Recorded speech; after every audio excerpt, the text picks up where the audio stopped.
hope you all had an absolutely fabulous weekend. I had an alright weekend. Half term is always a killer for any parent, especially when you've got 4 kids. It's just pure madness in a lot of ways, but I love all of them individually. But I got an opportunity to go and do some cold water swim with my brother. Some reflective time is always a good thing. It is always a good thing.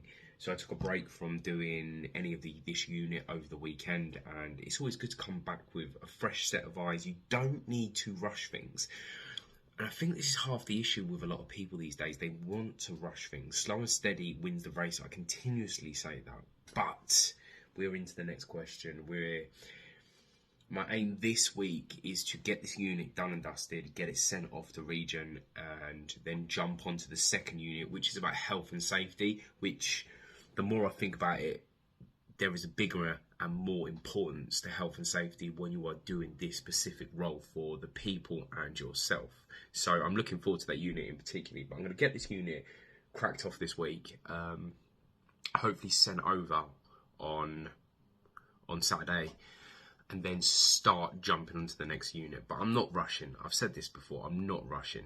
I want to do this sensibly and honestly, and I think rushing never absolutely helps anything. That's my perspective, and a little bit of advice for everybody.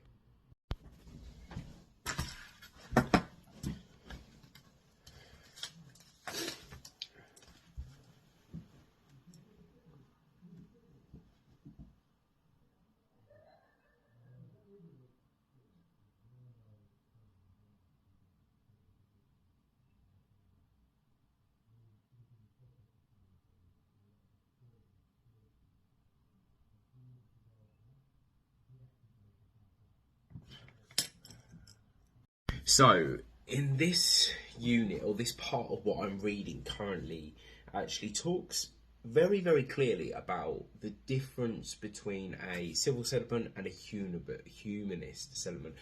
A humanist concept, when it comes down to it, when we look at the core value of what it is about, it is a religion, it is a faith format.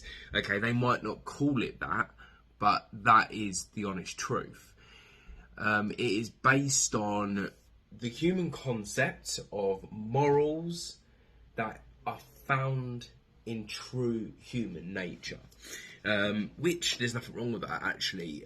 It's a very interesting and enjoyable thing. So, but they are very limited to how they deal with funerals, naming ceremonies, and weddings in that element. It is fundamentally a faith basis, like Christianity is a faith basis. Everything with Christian weddings, which I know a little bit about, okay, or Christian baptisms, is about covenantal marriage, covenantal baptism, the promise of Jesus Christ, and the humanists are more about moral values of human nature. So they are limited in what they can do. But the civil settlemency isn't limited, because they can do a bit of everything. They can mix and match what they want to do. Okay, so for example, you have a couple that come up to you that one was Jewish and one was an atheist. You can work around that.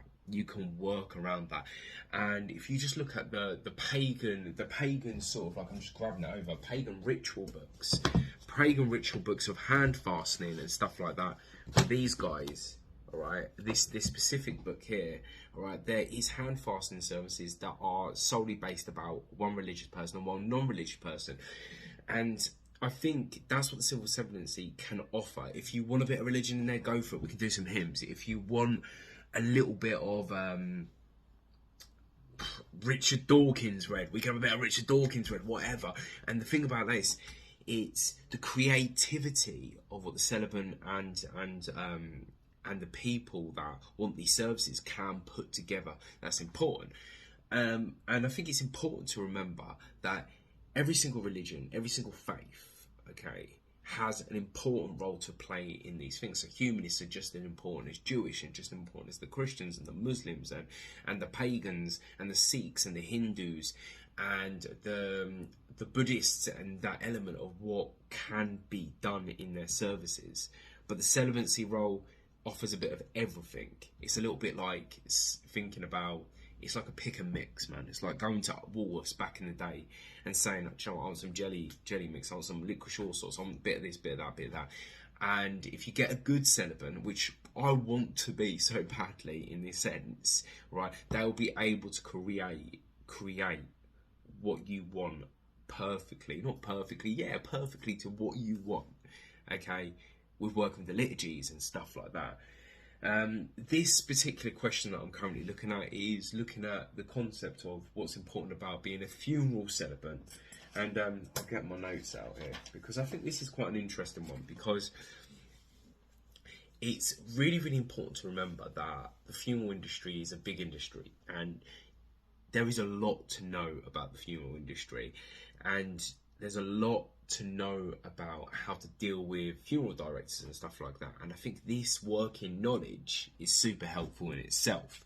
I know a little bit, I've got a little bit of background with the funerals that I've done in the past, and also understanding with people dealing with death. I mean, tact is one of the big things in that sense. Tact and respect of what their wishes are and how they want to work things. So, man, I've learned quite a lot in an hour's worth of work. As I said, I'm doing this slow and steady, but I think it's important to remember, if you want to get to your destination, okay, sprinting is not always the best way.